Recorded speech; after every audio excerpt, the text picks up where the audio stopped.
بسم اللہ الرحمن الرحیم۔ بہت سے لوگ سوال پوچھتے ہیں کہ قضاء عمری کیسے کریں، کہ جن کی نمازیں بہت سالوں سے چھوٹ رہی ہیں، انہیں پتہ نہیں، زندگی بھر کی چھٹی ہوئی ہیں، اب 40-50 سال کے ہو گئے، اب خیال آیا، اب توبہ کی توفیق ملی، اب وہ نمازیں قضا کرنا چاہتے ہیں، تو کیسے کریں، کیا آسان شکل ہے؟ پہلی بات تو یہ واضح کرنا چاہوں گا کہ نمازیں توبہ کرنے سے معاف نہیں ہوتی ہیں۔ پہلی بات یہ ذہن میں رکھ لیں، اگر کوئی یہ سوچتا ہے کہ توبہ کرنے سے سارے اعمال معاف ہوتے ہیں، اللہ نے قرآن میں فرمایا ہے کہ ان اللہ یغفر الذنوب جميعا، کہ اللہ سارے گناہوں کو معاف کرنے والا ہے، تو کوئی یہ سمجھے کہ جب ہم نے توبہ کر لی تو نماز بھی معاف، جو ہم نے چھوڑ دیا اب آئندہ صحیح کرتے ہیں، تو ایسا نہیں ہے۔ یاد رکھیں،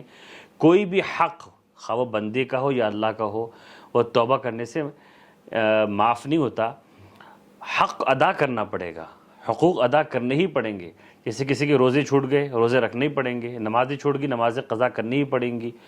زکوٰۃ نہیں دیا ہے پہلے سالوں میں تو زکوٰۃ دینی ہی پڑیں گی۔ معاف کیا ہوتا ہے کہ جن گزرے ہوئے وقت میں اس نے اعمال کو ادا نہیں کیا، اس کا گناہ نہیں ملے گا۔ اب اگر اس نے قضا کر لیا تو وہ گناہ جو وقت پہ نہ ادا کرنے کا تھا وہ گناہ نہیں ملے گا، باقی انہیں ادا کرنا ہے، انہیں قضا کرنا پڑے گا، نمازوں کو خود پڑھنا پڑے گا، جب تک کہ وہ اسے ایسا نہ ہو جائے کہ نماز پڑھنے پر قادر ہی نہ ہو۔ پہلی بات تو یہ کہ نمازیں توبہ کرنے سے معاف نہیں ہوتی، انہیں قضا کرنا پڑتا ہے۔ دوسری بات، آسان شکل یہ ہے کہ آپ ہر وقت کے ساتھ، جسے 5 وقت کی نمازیں دن میں ہیں اور 6 نمازیں پڑھنی ہوتی ہیں، وقت 5 ہے، یاد رکھیں کہ قضا کرنے میں وتر کی بھی قضا ضروری ہے، وتر واجب ہے، اور واجب اور فرض میں کوئی فرق نہیں ہوتا ہے عمل کے حساب سے، جتنا گناہ فرض کو چھوڑنے کا ہے وہی گناہ واجب کو چھوڑنے کا ہوتا ہے۔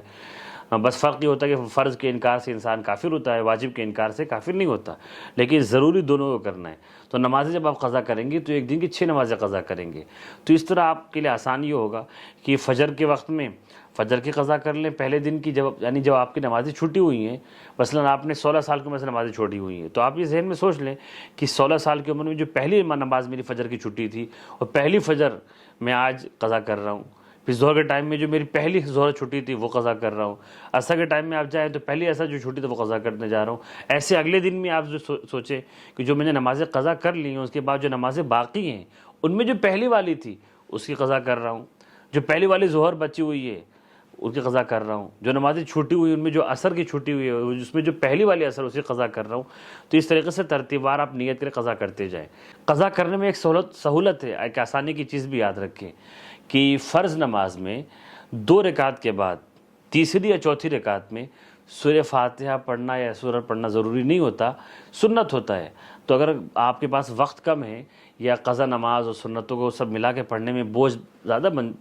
پڑ جا رہا ہے، تو آسانی کے لیے بتا دوں کہ اگر آپ شروع کی 2 رکعتوں، مثلا آپ ظہر کی قضا کر رہے ہیں تو ظہر کی 4 رکعت قضا کرنی ہے، تو آپ شروع کی 2 رکعتوں میں آپ سورہ فاتحہ بھی پڑھیں گے، سورہ بھی پڑھیں گے، لیکن آخری کی 2 رکعت، تیسری اور چوتھی رکعت میں، عصر کی تیسری چوتھی رکعت میں، مغرب کی تیسری رکعت میں، عشاء کی تیسری چوتھی رکعت میں آپ کے لیے کوئی قرات سورہ فاتحہ پڑھنا یا سورہ پڑھنا ضروری نہیں ہے۔ آپ صرف کھڑے ہو کر سبحان اللہ سبحان اللہ سبحان اللہ 3 بار یہی پڑھ لیں گے، پھر رکوع میں چلے جائیں گے تو آپ کی نماز قضا ہو جائے گی، نماز ادا ہو جائے گی۔ تو یہ قضاء عمری کی شکل ہے۔ اس وقت تک قضاء عمری ادا کرنی ہے جب تک آپ کا دل خود گواہی نہ دے کہ میں نے نمازیں پڑھ لی ہوں گی۔ مثلا 15 سال کی نمازیں تقریباً چھوٹی ہوئی ہیں، آپ 15 سال تک مسلسل ایسے قضا کرتے رہے تو دل گواہی دے گا کہ اب تو پڑھ لیا ہوں گا میں، تو اس وقت تک قضاء عمری لازم ہوتی ہے۔ اور اگر عمر بہت کم بچی ہے، 60 سال 70 سال کے بعد خیال آیا، تب تو اس طریقے سے نہیں، آپ کو روزانہ کئی نمازیں قضا کرنی پڑیں گی، جہاں تک ہو سکے کم سے کم مدت میں آپ کو نمازیں قضا کرنی پڑیں گی۔ اگر اس کے بعد بھی اگر کوئی شخص موت سے پہلے قضاء عمری نہیں کر پایا تو اسے نماز چھوڑنے کا گناہ ملے گا۔ اللہ تعالی ہم سب کے لیے آسان بنائے۔ السلام علیکم ورحمۃ اللہ۔